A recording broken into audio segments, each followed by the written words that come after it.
C'est peut-être le premier grand tournant de ce Tour de France 2025. Un chrono individuel dans les rues de Caen. Le premier à s'élancer, c'est Yevgeny Fedorov pour la formation XDS Astana. Il faudra patienter évidemment quelques heures pour voir à l'œuvre les favoris.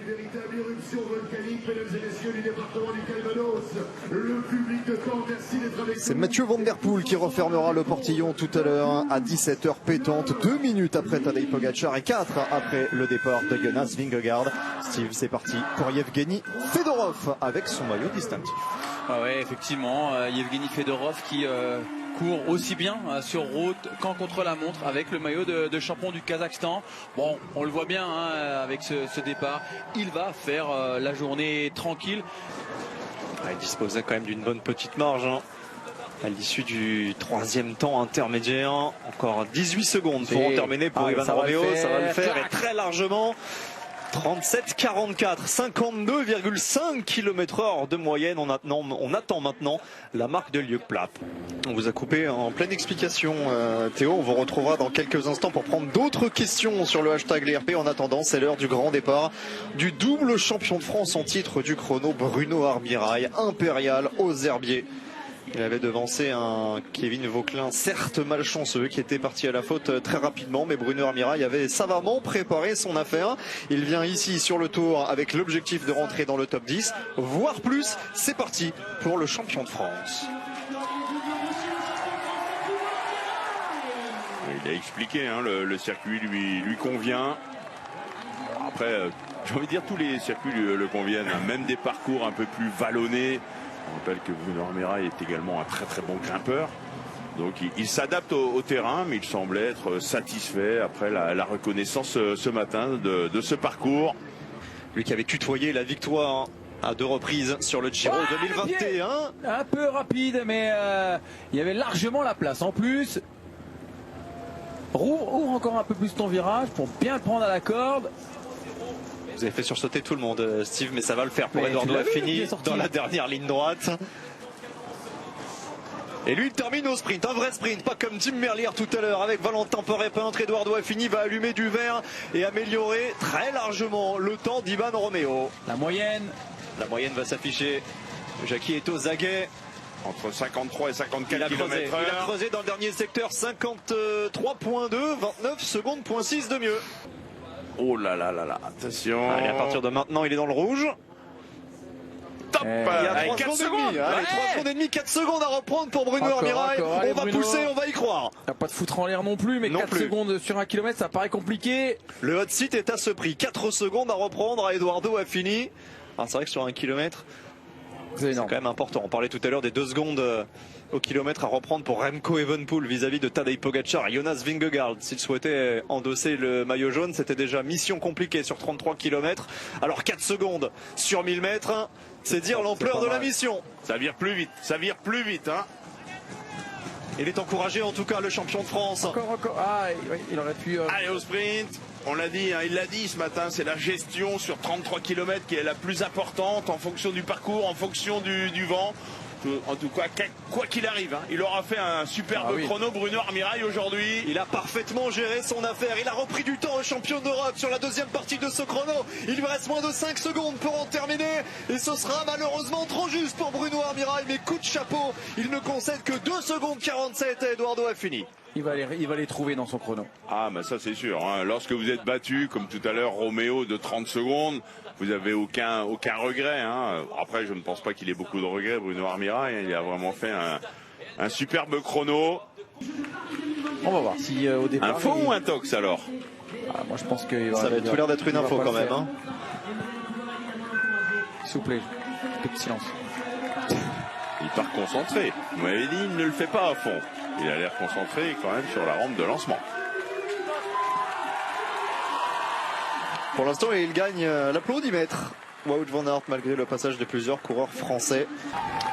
Tadej Pogacar, Jonas Vingegaard, Remco Evenepoel, la bagarre du jour à laquelle ne prendra pas part Wout van Aert, très loin au premier pointage intermédiaire. Le Plap était passé en 9,40. Vous avez vu, Wout van Aert passer au-delà des 11 minutes. C'était donc bel et bien une information communiquée par nos amis belges. Wout van Aert aujourd'hui est en récup. Parlons de ce premier intermédiaire, je regarde un petit peu les temps. Hein. On a Lipovic qui limite bien la case, qui était passé à un peu plus de 20 secondes du meilleur temps. Les autres sont plus loin. Hein. Carlos Rodriguez à 40 secondes, Buitrago, Félix Gall à plus de 50 secondes et Guillaume Martin vient de passer au premier intermédiaire après 8 km. Il concède déjà plus d'une minute, 1:09 sur les meilleurs temps.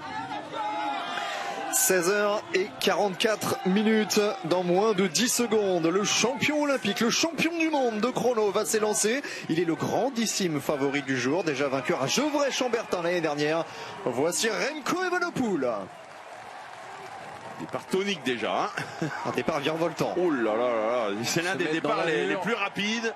Ouais, tout de suite, hein, se mettre dans l'allure et effectivement maintenant, voilà, position pour la caméra qui se situe derrière, ça va être compliqué hein, de voir la tête de Remco, le casque. Et on va retrouver Remco Evenepoel dans quelques instants. C'est imminent maintenant le passage de Remco Evenepoel au premier pointage intermédiaire.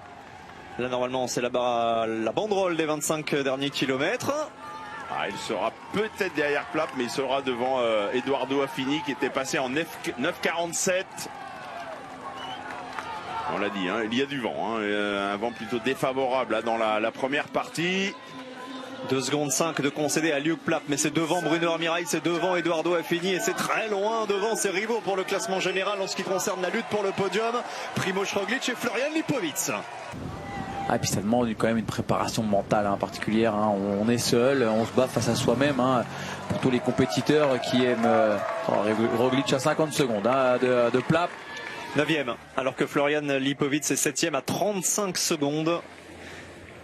L'écart s'est creusé entre les deux co-leaders de Red Bull, Bora Hansgrohe. Meilleur temps toujours pour Luke Plapp au deuxième pointage intermédiaire devant Edoardo Affini. Attention, le challenger cette année, Jonas Vingegaard, est sur la rampe de lancement. Il est impatient d'en découdre avec Tadej Pogačar. C'est peut-être la première grande bagarre aujourd'hui en vue de la lutte pour le maillot jaune. Il y a eu quelques escarmouches hier, ils n'ont pas réussi à se départager, ils ne sont séparés que de 8 petites secondes. C'est l'œuvre des bonifications acquises par le Slovène depuis le début de ce Tour de France. Mais aujourd'hui, Jonas Vingegaard a peut-être l'occasion d'asséner un premier coup. Prend des vitesses affolantes hein, à la sortie de camp là, pour aller chercher les premières lignes droites. Tadej Pogačar, vêtu du maillot à pois.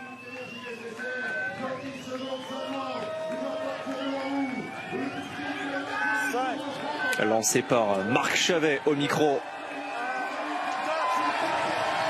Dans un brouhaha, Tadej Pogačar prend le départ pour 33 km de souffrance, 33 km de dur labeur. Un combat à distance avec Remco Evenepoel et avec Jonas Vingegaard. Il ne reste qu'un homme dans la rampe, c'est Mathieu Van Der Poel. Il s'élancera dans moins de 2 minutes.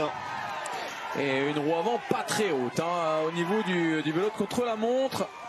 Il va tout faire aujourd'hui pour tenter de défendre son maillot jaune. Ce sera peut-être vain, mais Mathieu Van Der Poel a d'ores et déjà réussi son Tour de France. Une victoire d'étape, 2 jours en jaune et un dernier bain de foule.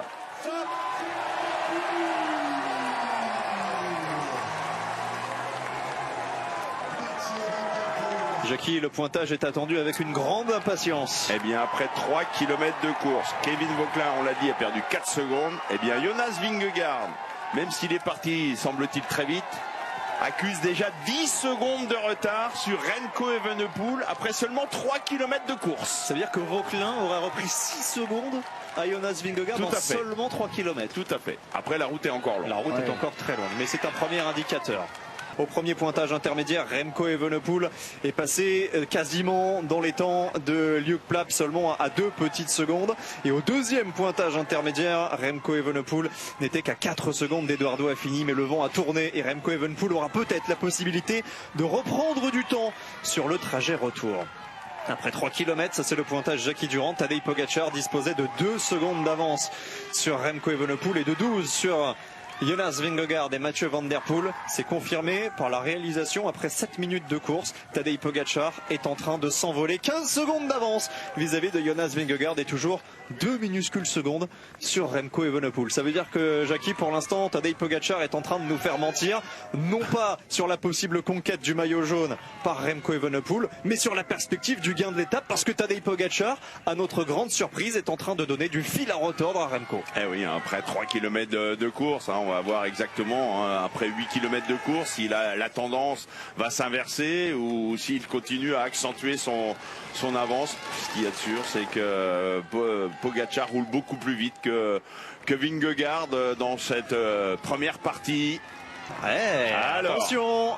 Non, battu. Il est battu, Tadej Pogačar. Est-il parti trop vite? Alors le chrono ne s'est pas arrêté, mais il me semble qu'il est passé derrière Remco Evenepoel, dans les temps d'Affini.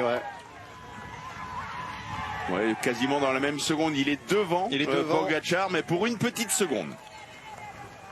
Evenepoel, Pogačar, on est à... Ouais, mais la tendance est inversée quand même. Remco Evenepoel est repassé devant le Slovène. Une seconde d'avance pour Remco Evenepoel sur Tadej Pogačar. Jonas Vingegaard est pointé à la vingtaine. Il faut vraiment qu'on se fie au temps de Remco Evenepoel, davantage qu'à celui de Luke Plapp ou d'Edoardo Affini.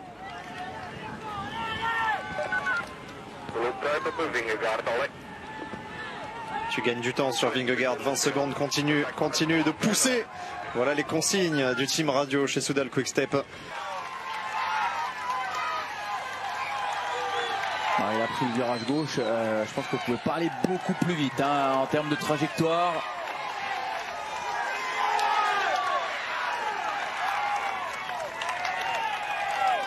Il y a le panneau des 20 derniers kilomètres là-bas. Alors pour info, je me suis noté le passage de Remco Evenepoel en 15-26 au panneau des 20 km.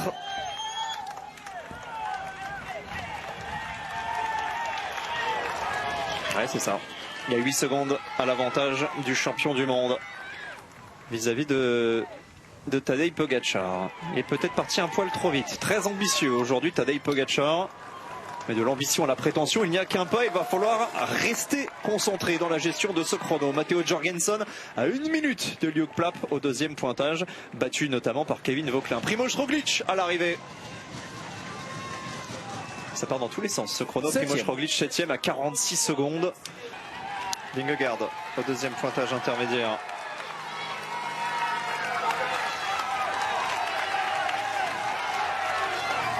Ouais, c'est derrière Primož Roglič. Primož Roglič était passé à 49 secondes. Jonas Vingegaard est à 50. Alors par rapport à Luke Plapp, il faut retrancher 8 secondes vis-à-vis de Remco Evenepoel. Mais l'addition commence à être salée pour Jonas Vingegaard qui espérait peut-être aujourd'hui se rapprocher de Tadej Pogačar. Mais la tendance est à l'opposé pour l'instant. C'était furtif, mais Pogačar à cet instant précis compte 30 secondes d'avance sur Jonas Vingegaard. C'est confirmé, il passe à 20 secondes de Luke Plapp. Vingegaard était à 50. Si on se projette un peu sur le classement général, là pour l'instant Pogačar a un petit matelas de 38 secondes virtuellement sur son rival danois.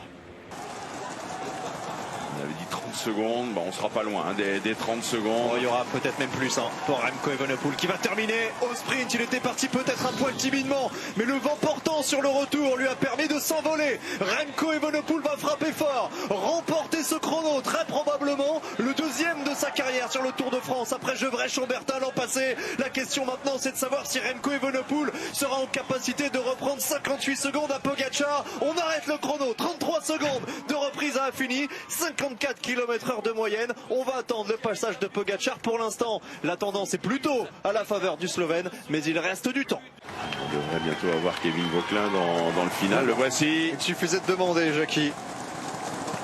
La dernière ligne droite pour Kevin Vauquelin. Il sera battu par Bruno Armirail, le champion de France du chrono. Mais ça va être une bonne performance, une très bonne performance pour Kevin Vauquelin. Battu par Evenepoel, par Affini, par Armirail. Il devrait terminer juste devant Florian Lipowitz. Florian Lipowitz, 58-51 de retard sur Remco Evenepoel. Il aura même une petite marge. Kevin Vauquelin, il reprendra 9 secondes au co-leader de la Red Bull, Bora Hansgrohe. Il va reprendre du temps sur Primož Roglič, sur Joao Almeida et sur Jonas Vingegaard. On va terminer à moins d'une minute de Remco Evenepoel sur 33 km. Ouais.